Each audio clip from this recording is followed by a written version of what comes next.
Hay libros inolvidables que nos permiten entender algo de este mundo, sentir la vida de otro modo, vivir más veces. En este ciclo elegimos 10 de los más bellos y diversos, y los escritores nos cuentan cómo los leyeron y cuál es el misterio que los vuelve tan preciados. Salió la nueva obra de García Márquez. Salió la nueva obra de García Márquez. La nueva obra de García Márquez. Nueva obra de García Márquez. La nueva obra de García Márquez.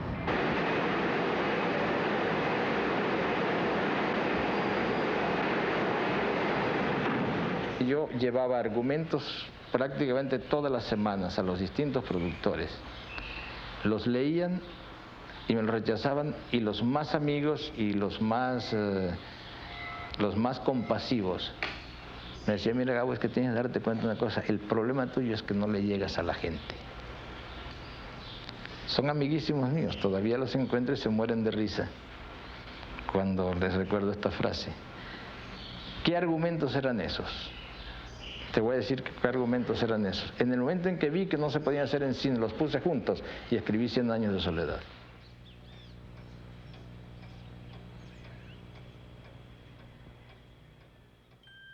Con la literatura también se puede viajar y justamente alternar la vida en este mundo.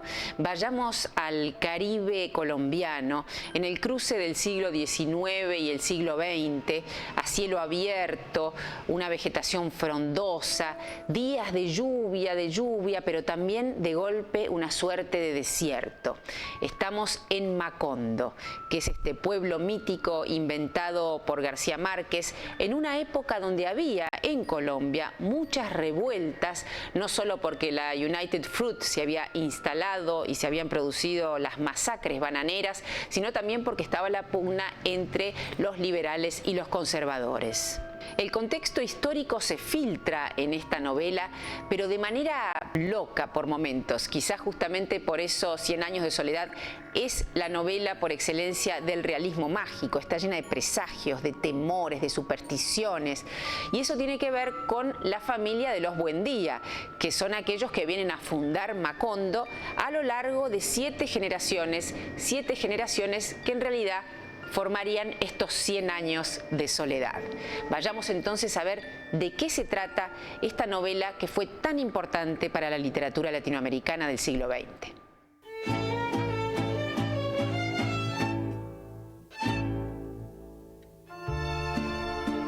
Gabriel García Márquez nació en 1927 y fue criado por un abuelo coronel veterano de la Guerra de los 1000 días que le contaba toda clase de anécdotas sobre la guerra civil y lo llevaba al cine y al circo. A su vez, su abuela Tranquilina Iguarán le transmitió toda clase de relatos de superchería y fantasmas.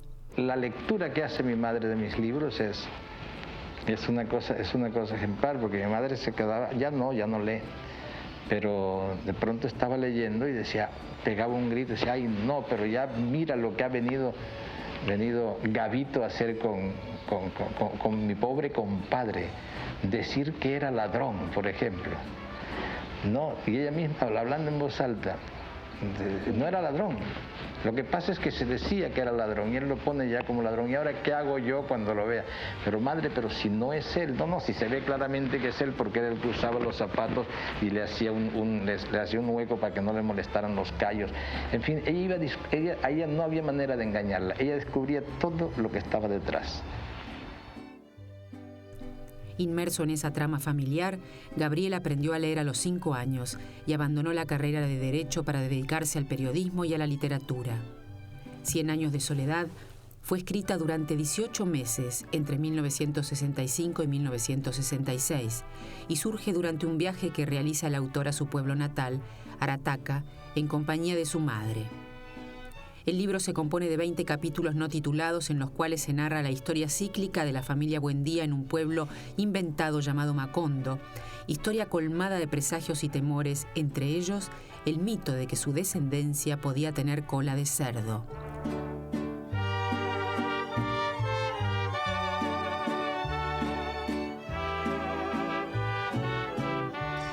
Bueno, Eduardo, primero me gustaría saber cuál fue tu acercamiento a esta novela, si fue casual, si fue buscado.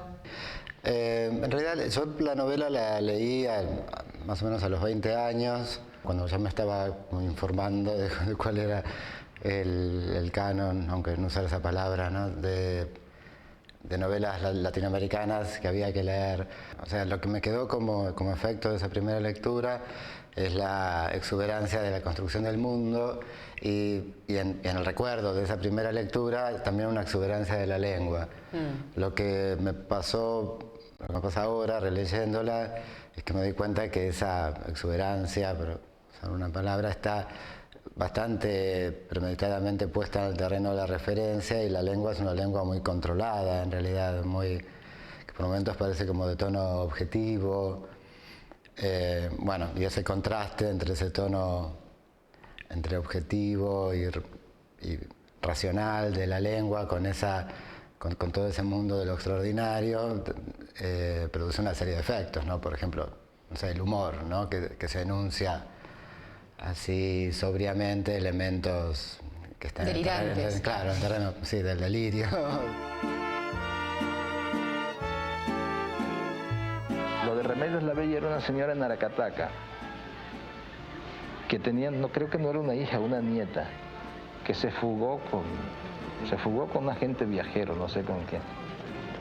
Se fue con un tipo, la muchacha, y todo el mundo, el pueblo sabía, pero ella no podía aceptar que se había ido con otro, y sencillamente dijo que ella la había visto subir al cielo en cuerpo y alma, que estaba en el jardín con ella, y de pronto vio que se la llevó el viento y se fue, y la vio perderse en el azul del cielo.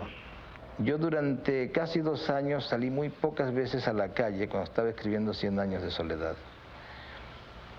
Pero cuando estaba en esa parte, durante 3 meses no salía al jardín de la casa. Toda la vida la hacía dentro de la casa. Y entonces ese día ya me consideraba fracasado, tratando de que Remedios la Bella subiera al cielo, de que fuera creíble.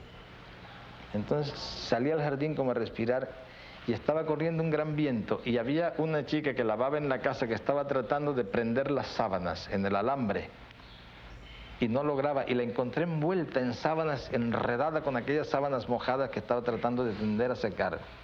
Y regresé, y esa fue la solución. La puse tratando de doblar una sábana, y la sábana se la llevó. Inclusive los críticos dicen que traté de hacer la metáfora de que fue una vela que fue navegando con el viento. Nada de eso. Lo que pasa es que las sábanas hicieron todo mucho más fácil. En el momento en que el lector encontró las sábanas, se creyó, lo creí yo y lo creyeron ellos.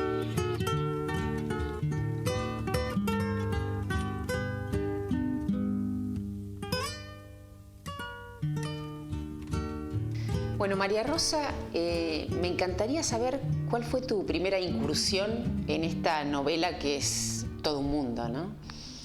Y bueno, cuando yo leí por primera vez 100 años de soledad, no hacía mucho que la novela había salido. Salió en el 67 y se convirtió pronto en un boom internacional impresionante. Este ejemplar que tengo acá es del año 73 y yo tenía en esa época 19 años, era estudiante en la Facultad de Filosofía y Letras, y había una movida muy fuerte en torno a García Márquez, de críticas y estudiosos de líneas muy diferentes. ¿Y a vos ¿no? qué te pasó en ese momento? Y a mí también me tocó especialmente. A ver, recuerdo siempre la manera en que empieza. El comienzo es maravilloso, los comienzos de los libros son decisivos porque, bueno, de ellos depende si seguimos o no avanzando. O sea, es como, ¿te zambullís o no te zambullís? Es la llave, realmente. Muchos años después, frente al pelotón de fusilamiento, el coronel Aureliano Buendía había de recordar aquella tarde remota en que su padre lo llevó a conocer el hielo. Macondo era entonces una aldea de 20 casas de barro y caña brava, construidas a la orilla de un río de aguas diáfanas que se precipitaban por un lecho de piedras pulidas, blancas y enormes como huevos prehistóricos. El mundo era tan reciente que muchas cosas carecían de nombre, y para mencionarlas había que señalarlas con el dedo. Es interesante que leas el principio porque es el principio también que sostiene la novelística de García Márquez, nombrar las cosas desde la literatura, que no es lo mismo que nombrarlas desde otro lugar. Y él las vuelve a nombrar. Realmente es un giro muy importante que él produce en la literatura latinoamericana. En la visión de Latinoamérica, que para bien y para mal. Para bien, porque literatura como la de él o la de Carpentier reposicionaron a Latinoamérica como mundo estético, como mundo cultural, frente a Occidente en general.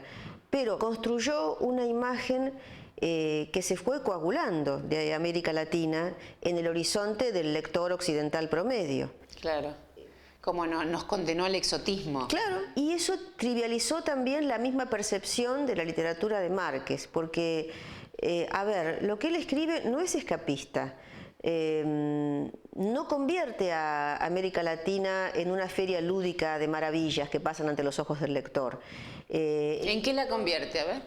Es un texto donde late una crítica muy profunda a la historia latinoamericana, al sinsentido de las guerras civiles, a los pactos que se crean entre los potentados de los bandos opuestos, bajo el escaparate de las consignas ideológicas que en el fondo no le importan a nadie, lo que importan son los intereses. Eso está todo en este libro. Está la explotación gringa de América Latina a través de la compañía bananera, la matanza de los obreros. Claro.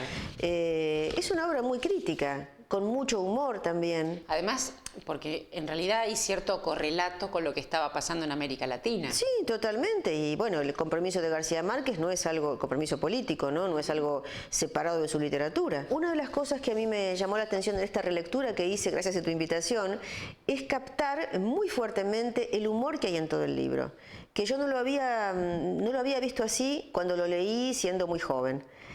No me impactó eso y sin embargo está impregnado de situaciones humorísticas. Por ejemplo, cuando describe quién fue Aureliano Buendía. A ver. El coronel Aureliano Buendía promovió 32 levantamientos armados y los perdió todos. Tuvo 17 hijos varones de 17 mujeres distintas, que fueron exterminados uno tras otro en una sola noche antes de que el mayor cumpliera 35 años. Escapó a 14 atentados, a 73 emboscadas y a un pelotón de fusilamiento. Sobrevivió a una carga de estricnina en el café que habría bastado para matar un caballo. Genial. Bueno, esto parece duro de matar. Sí, absolutamente. Es casi un personaje de dibujo animado, claro, que no se muere de ninguna manera, aunque lo aplasten y le pasen por encima, después resucita. Bueno, más o menos así. Y sin embargo, en situaciones que parecen inventadas o que parecen hechas para causar gracia al lector, también hay un fondo realista muy fuerte que responde a la historia de América Latina. Por ejemplo, cuando Úrsula, la matriarca, que es un personaje absolutamente verosímil porque hubo muchas matriarcas en Latinoamérica, en una cultura aparentemente muy machista, sin embargo hay personajes femeninos que desde el interior de la casa mandan, hasta por ahí, porque bueno, Úrsula no puede evitar que sigan haciendo la guerra, pero que sí pueden actuar como verdaderos jueces morales indiscutidos sobre los varones de la familia. Por ejemplo, esta escena alucinante que, bueno, el nieto de Úrsula, que es Arcadio, del Partido Liberal, como su tío Aureliano, se ha convertido en un dictador y ha mandado matar a medio mundo en el pueblo. Bueno, Úrsula está indignada. Entonces pasa lo siguiente. Antes de que Arcadio tuviera tiempo de reaccionar, le descargó el primer vergajazo. «Atrévete, asesino», gritaba, «y máteme a mí también, hijo de mala madre. Así no tendré ojos para llorar la vergüenza de haber criado un fenómeno». Azotándolo sin misericordia, lo persiguió hasta el fondo del patio, donde Arcadio se enrolló como un caracol. Los muchachos del pelotón se dispersaron, temerosos de que Úrsula terminara desahogándose con ellos, pero ni siquiera los miró. Dejó a Arcadio con el uniforme arrastrado, bramando de dolor y de rabia, y desató a don Apolinar Moscote para llevarlo a su casa. Don Apolinar es un opositor, pero es un miembro de la familia, porque es el consuegro de Úrsula también, ¿no? Antes de abandonar el cuartel, soltó a los presos del cepo. A partir de entonces, fue ella quien mandó en el pueblo. Llovió 4 años, 11 meses y 2 días. Hubo épocas de llovizna en que todo el mundo se puso sus ropas de pontifical y se compuso una cara de convaleciente para celebrar la escampada, pero pronto se acostumbraron a interpretar las pausas como anuncios de recrudecimiento.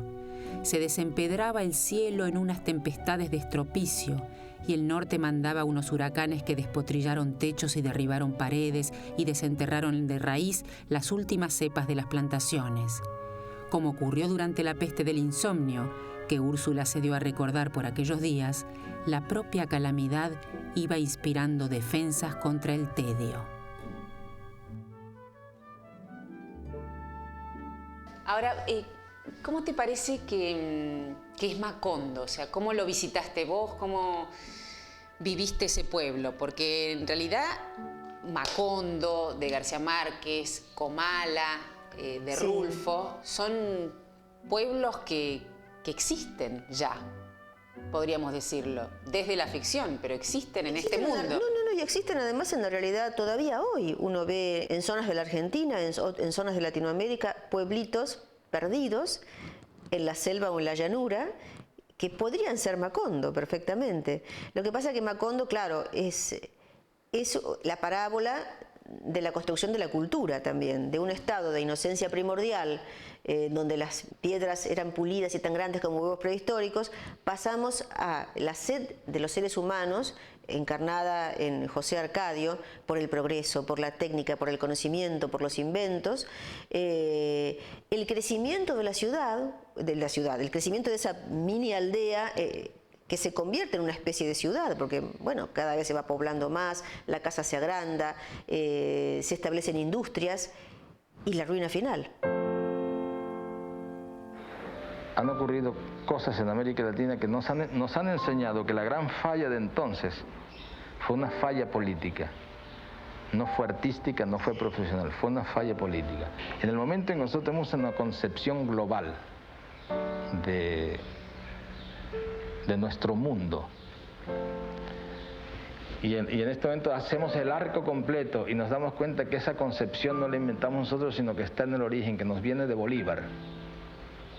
El momento en que nos damos cuenta de eso, la cosa es completamente distinta.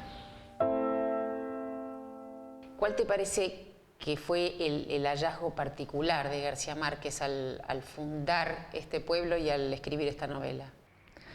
Muchas veces se habla de novela total, como una novela, esto de la gran novela, es el énfasis en que es una construcción frente a lo cual las novelas posteriores siempre aparecen un poco desmerecidas, como esto es lo total frente a lo que viene después, que es más lo parcial, entonces que se crea un mundo frente a personajes que simplemente muestran la incomodidad con un mundo ya hecho. Es una novela que propone la fundación de un lugar, hace referencias hasta la fundación de una lengua, es decir, converge toda una serie de elementos vinculados con lo histórico, con lo histórico americano, con lo local de la zona del Caribe.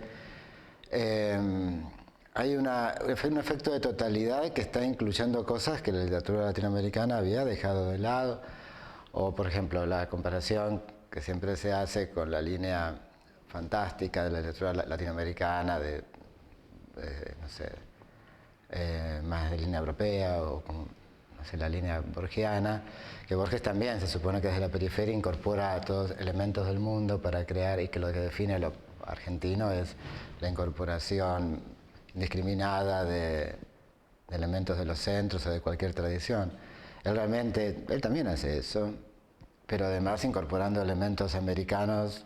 Claro, toda la mitología americana. Claro, de tradiciones orales, locales, de una manera que realmente uno puede decir que lleva a un nivel más alto ese otro proyecto, que no se contradicen, ¿no?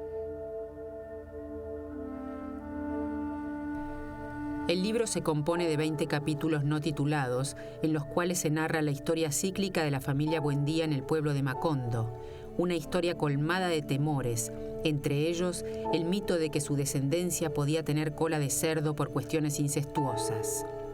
La pérdida de memoria lleva a los habitantes a etiquetar los objetos para recordar sus nombres, pero el método comienza a fallar cuando las personas también se olvidan de leer.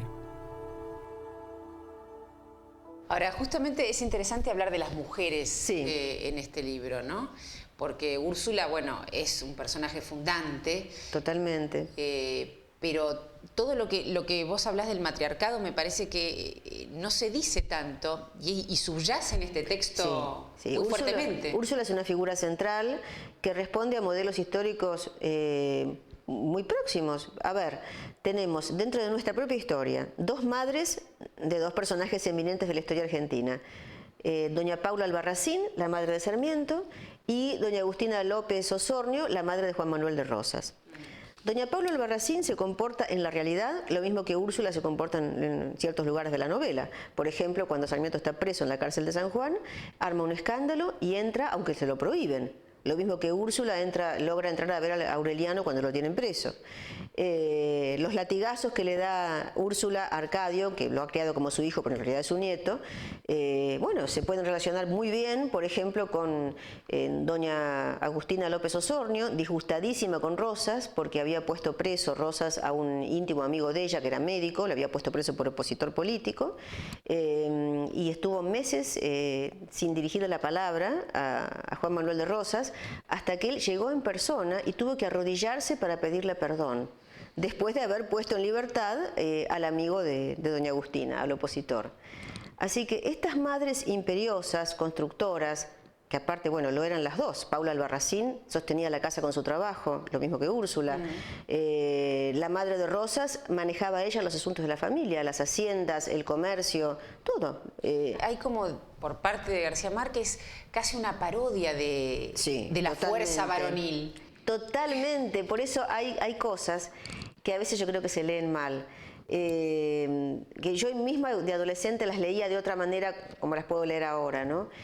A mí me acuerdo que me indignaba bastante la construcción de ciertos protomachos, que así los llama, como José Arcadio hijo, que está tan bien dotado para la vida que todas las mujeres se pelean por acostarse con él.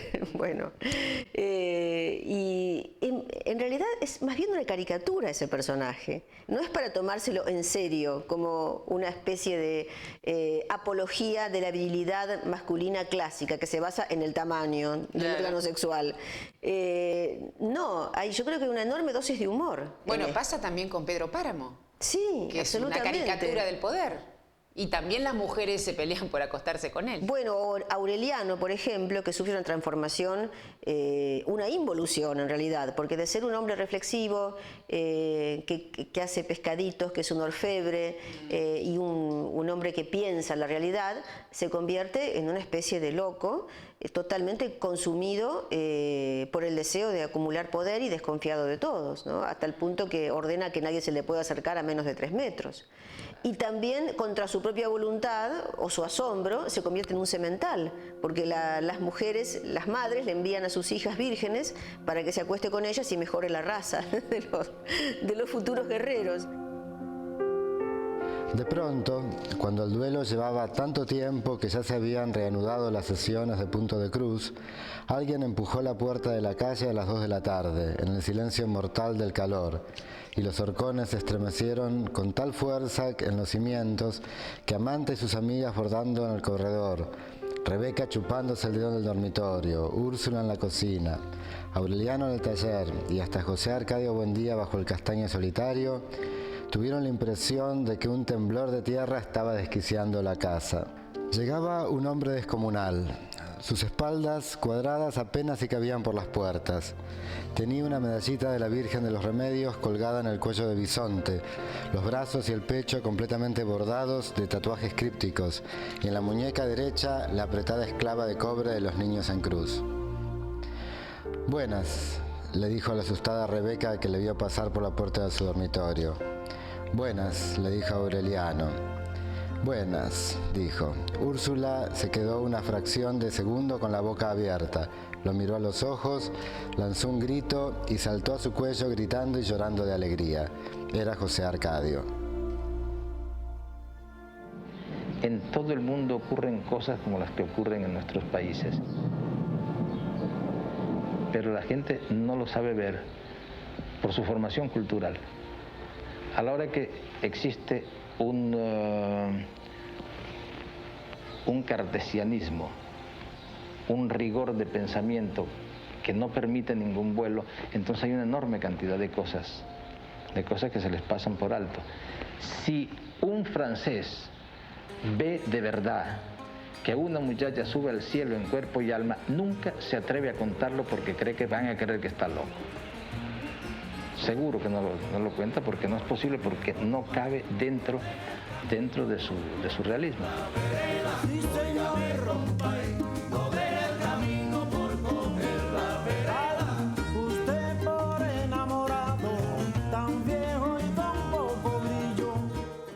Si en este ciclo hablamos de novelas inolvidables, esta es una verdadera novela inolvidable sobre el olvido, ya que justamente esos habitantes van olvidando y en esos olvidos aparece la magia. Pero también es una novela sobre la continuidad de una generación a otra. Por eso 100 años de soledad es una marca de la condición humana y de cómo emerge la cultura en un pueblo descampado. En el próximo programa conoceremos otro lugar de la literatura del mundo.